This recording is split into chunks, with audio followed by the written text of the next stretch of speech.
Ce matin du mois de mai là, Franck part en forêt cueillir de l'aspérule odorante, cette plante aux senteurs particulières de vanille et de sous-bois. Elle se trouve dans les lieux humides sur un sol calcaire. Alors, aspérule odorante, et en alsacien on appelle ça Wollmeister. Au détour d'un arbre, Franck remplit son panier. Pour en trouver tous les ans de mai à juin, il faut connaître les coins et les préserver. Alors l'aspérule est souvent dispersée. Des fois il y en a plein à un endroit, et des fois il y a juste quelques brins et on ne sait pas pourquoi. On essaye de l'accueillir sans arracher les racines pour l'année prochaine, en faisant bien attention. C'est une cueillette assez délicate. Alors, je conseille toujours de faire le tri tout de suite. Ça évite de le refaire à la maison, comme je préconise de ne pas trop la laver, l'aspérule, pour qu'elle garde un maximum de goût. Ces petites herbes vont lui permettre de préparer entre autres des liqueurs, une pratique déjà connue il y a bien longtemps. Dans le temps, ils utilisaient l'aspérule comme diurétique.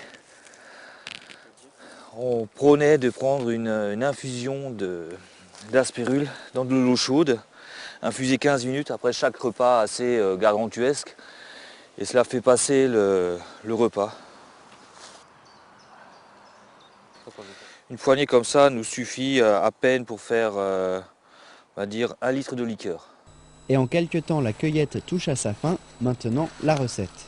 De retour en forêt, nous allons aujourd'hui préparer une liqueur à l'aspérule.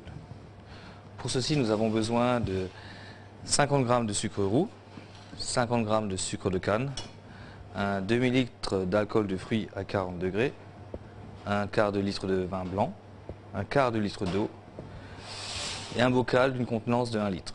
Je récapitule: 50 g de sucre blanc, 50 g de sucre roux, un quart de litre de vin blanc, un demi-litre d'alcool et un quart d'eau. Nous allons prendre un beau bouquet d'aspérule,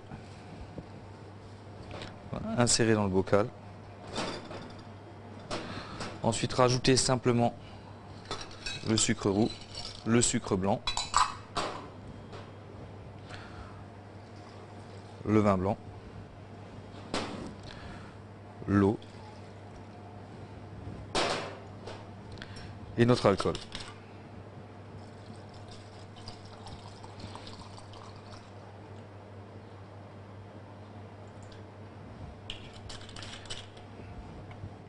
Maintenant, il faudrait le laisser 40 jours au soleil, 10 jours à l'endroit et 10 jours à l'envers, afin que le sucre se dissoude et que la macération se fasse lentement.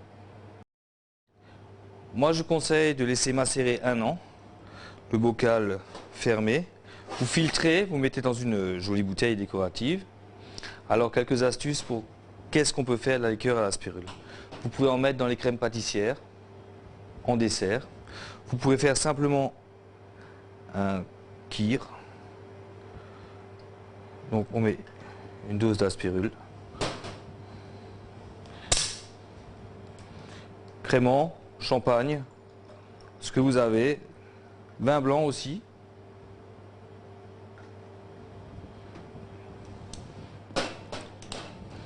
Voilà, prêt à déguster.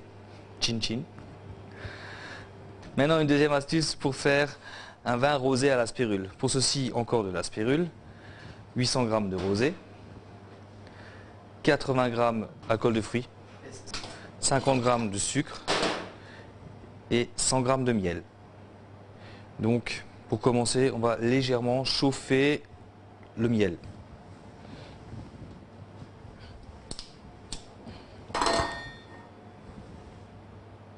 Il faut juste le tiédir un petit peu pour qu'il soit liquide en fait. Voilà. Une fois que le miel est liquide, on le verse dans le bocal.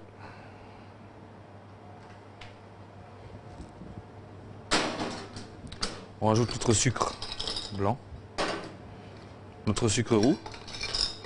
Alors la liqueur, on peut la faire plus ou moins sucrée, ça c'est au goût de chacun. Essayez vos recettes, vous pourrez additionner plus ou moins de sucre. On rajoute l'alcool, alors pareil, l'alcool, vous pouvez avoir un rosé plus ou moins alcoolisé. Ça c'est au goût de chacun. Moi je pense que comme ça c'est bien. Et après on verse le rosé. De moitié. On rajoute pareil un bon bouquet d'aspirule. Si vous l'avez bien travaillé en forêt, vous n'avez pas besoin de le laver.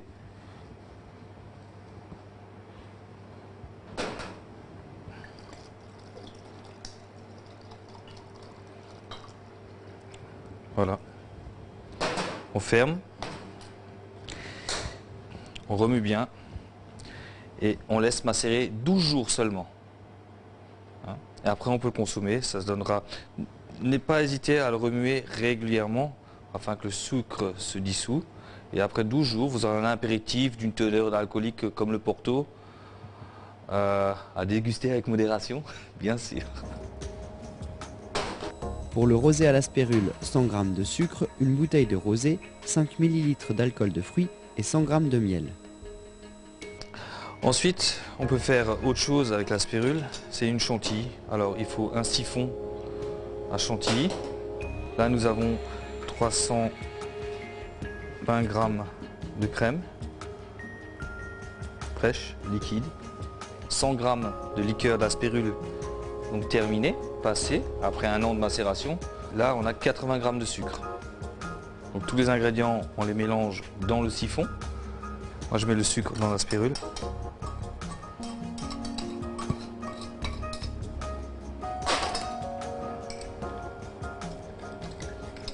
On verse dans le siphon.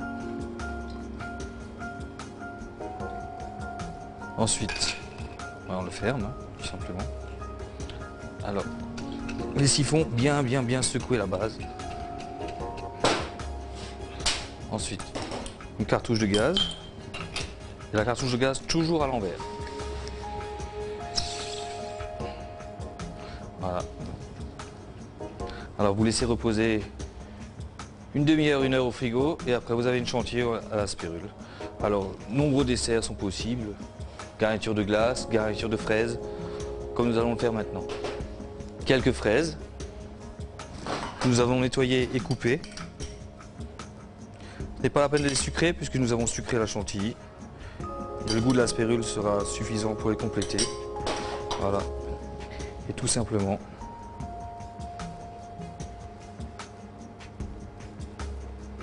une crème à la spirule. Pour la chantilly à l'aspérule, 320 g de crème fraîche, 80 g de sucre, 100 g de liqueur. Bon appétit!